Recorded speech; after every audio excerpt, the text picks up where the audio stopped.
Did you know that decreasing your returns are the most easy way to increase your profitability on marketplaces? To my surprise, I found out that 90% of people do not work on their returns.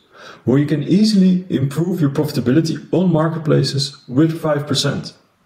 In this video, I will give you 4 magic steps that you can take within 2 hours that will help to decrease your returns and work on your profitability. Here are the steps. So, step number 1 in this case is allocating the cost per return. We can do that easily in the system. You can also do it in bulk, and now I will show you how you can do it per product quite easily into FiveX. Normally we would advise to allocate like 30% of the purchasing cost to return cost. In that case, around 30% of the products you get returned, you dispose.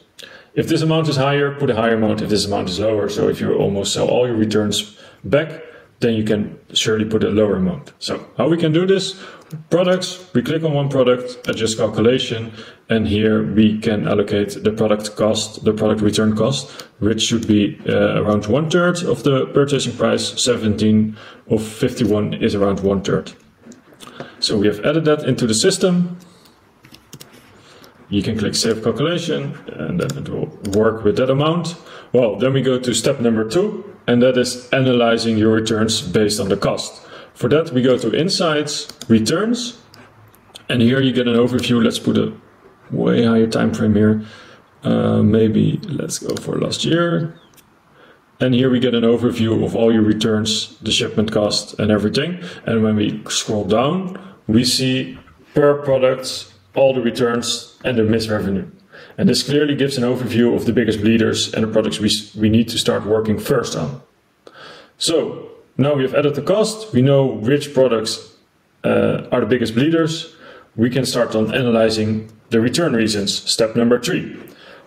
How can we do so? We can click on one of the products here, and then when we scroll to the right, we get an overview of all the reasons of the products. Well, if there are way too many reasons, my advice would be to export this file and put it in ChatGPT and ask ChatGPT to analyze the return reasons. But in this case, it's still manageable. And let's see if we can see some overlap in the reasons that have been advised. The lighting is not working twice. I do already see. I cannot put it on. I don't dare to use it. Article is not working. So in this case, you clearly see that people state that they don't know how to use the article or that they think the article is not working. In that case, my advice would be strongly to send clear instructions that comes with the product. In these instructions, put clearly how the article should be used. Now, how can we send those instructions? That is step number 4 actually, decreasing the return rates.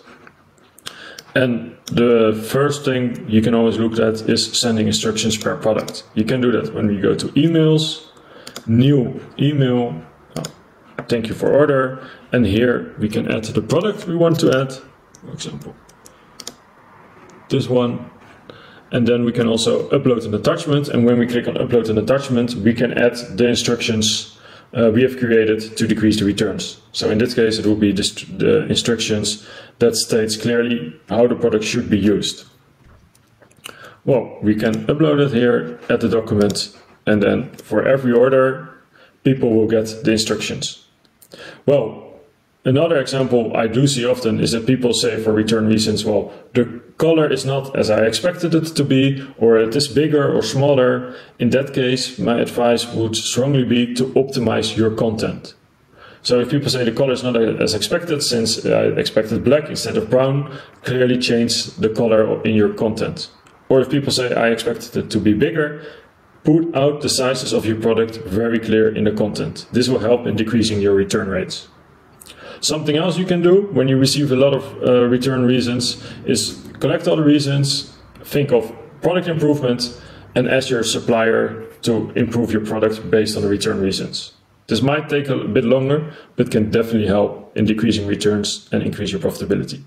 Well, if all of the 3 options, sending instructions, improving your content, ask the supplier for improvement, don't work, and your product is not profitable, then consider stop selling your product on marketplaces and consider selling your product only on certain web shops where the return reason is overall normally a bit lower.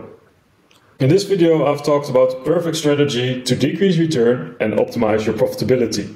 I've shared almost everything I know about returns. If you liked the video, please leave a like. And I wish you all the best with increasing your profitability through returns. Bye!